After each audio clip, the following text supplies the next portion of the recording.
ভারতের ওপর যুক্তরাষ্ট্রের শাস্তিমূলক শুল্ক আরোপের বিরুদ্ধে বুধবার হরিয়ানার রোহতকের রাস্তায় নেমে আসেন কৃষকরা, ছিলেন শ্রমিক সহ কৃষিখাত সংশ্লিষ্ট সংগঠনের নেতাকর্মীরাও। এ সময় যুক্তরাষ্ট্রের অতিরিক্ত শুল্ক আরোপের তীব্র নিন্দা জানিয়ে বিভিন্ন স্লোগান দেন বিক্ষোভকারীরা। রাশিয়া থেকে তেল কেনার জেরে ভারতের ওপর অতিরিক্ত 25% শুল্ক আরোপ করেছে যুক্তরাষ্ট্র।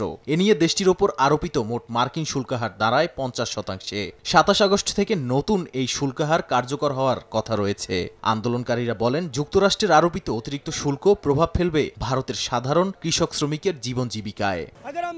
যুক্তরাষ্ট্রের সঙ্গে চুক্তি হলে দেশের 8 কোটি খামারি তাদের জীবিকা হারাবে, কৃষকরা নিঃস্ব হয়ে যাবে। এই যুদ্ধ আমাদের জীবন জীবিকার, এই যুদ্ধ আমাদের ফসল রক্ষার।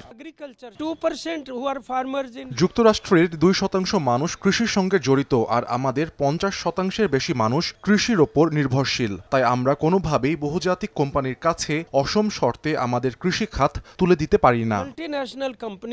যুক্তরাষ্ট্রের সব ধরনের হুমকি প্রত্যাখ্যান করে বিশ্বের সব দেশের সঙ্গে অবাধ বাণিজ্য অধিকার নিশ্চিতের দাবি জানান বিক্ষোভকারীরা। ট্রাম্পের শুল্ক নীতির পাশাপাশি দুই দেশের মধ্যে হতে যাওয়া বৈদেশিক বাণিজ্য চুক্তির বিরোধিতাও করেন তারা। যে সকল নারী দুগ্ধ ফার্মের সঙ্গে জড়িত তাদের উপার্জনের পথ বন্ধ হয়ে যাবে, তাই এটির বিরুদ্ধে আন্দোলন করা গুরুত্বপূর্ণ। ভারতের ওপর ট্রাম্পের অতিরিক্ত শুল্ক আরোপের ঘোষণা দেওয়ার পর দেশ জুড়ে বাড়ছে মার্কিন বিরোধী মনোভাব। দেশের বিভিন্ন অঞ্চলে কৃষক ও শ্রমিকরা একজোট হয়ে বিক্ষোভে নেমেছেন।